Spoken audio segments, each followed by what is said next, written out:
It's like a lot of people like to fight if someone like talks bad about each other.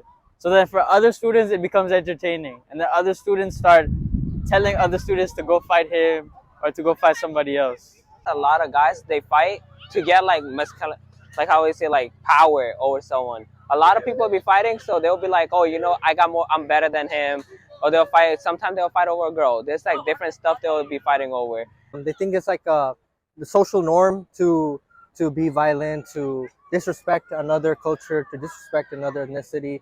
I think that's what happens around that age. As they mature, they get Like older. bullying. Kind of, yes, bullying, making differences among different. It doesn't have to be even Pakistani or Indian cultures versus some of these American, like white or African American. It's all. I feel like it's more of a like not being disciplined. Like kids nowadays, like they don't listen to their parents. It starts from home actually. They don't listen to their parents. They come to school, they just act like whatever. There's no discipline in classes. Students talking back to teachers. It's just like discipline is not nowhere here in this school. The kids like to do this because they just have like attention span of like they want to see fights consistently, right? So their brain doesn't function as like adults because they're still immature because we're obviously kids. It's like they don't care about the fights. They care about the fights, but they don't care about stopping it. They just care about getting a video out of it and just want to see violence. Other people that record stuff, they'll not jump in to like help the other person. Like sometimes what will happen, I went to school, it was ghetto, and then some people I've seen kids literally went to hospital because of these fights. No, it's not really bullying. It's more instigating, like instigating somebody to go do something else, like peer pressuring somebody to do it. A lot of people don't go into, oh, you know what, let me go protect them, let me go do this. No, they're like, oh, you know what, I'll record them, I'll put it on TikTok, YouTube, and all these places and get money off of it. So that's what a lot of people like to do. They just like to make money off of these things.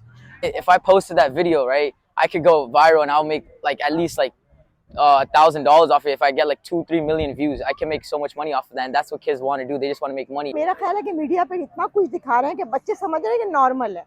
That's the fighting is normal. Fighting is not normal.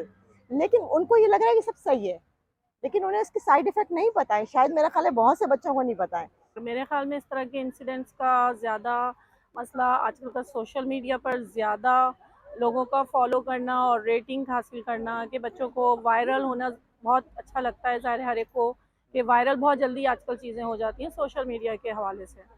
As a school teacher या as a management हम लोगों को चाहिए कि हम parents से meeting करें, school उसमें इन्वॉल्व हो, और अगर वो प्रॉब्लम नहीं सॉल्व हो पा रहे हैं तो फिर हमें काउंटी को भी इन्वॉल्व करना पड़ेगा.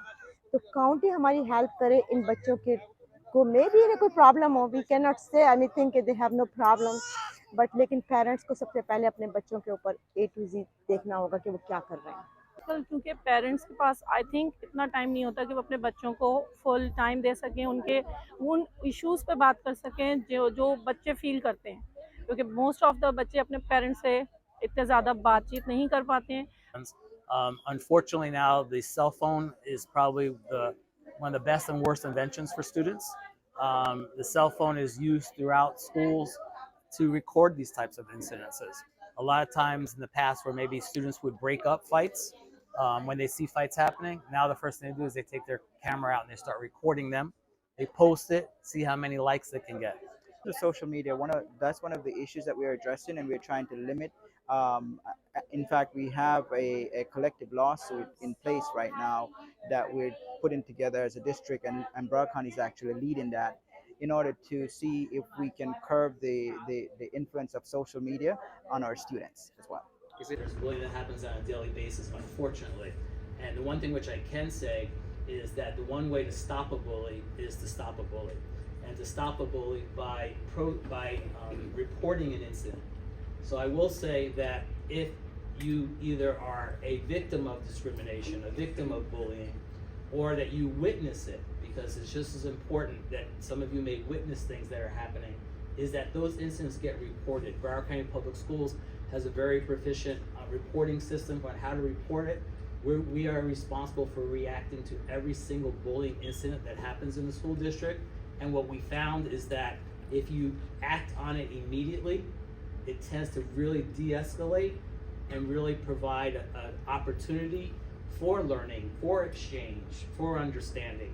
rather than just simply being an imbalance where one student may feel power over another student because of whatever reason. So I do. One of the biggest problems that we get, oftentimes, if somebody comes to our office reporting bullying, and we talk to them about, we always go into their history of their school and how it's been years prior. And there's often a pattern of it that was just never reported. And I tell our clients, if you didn't report it, it didn't happen.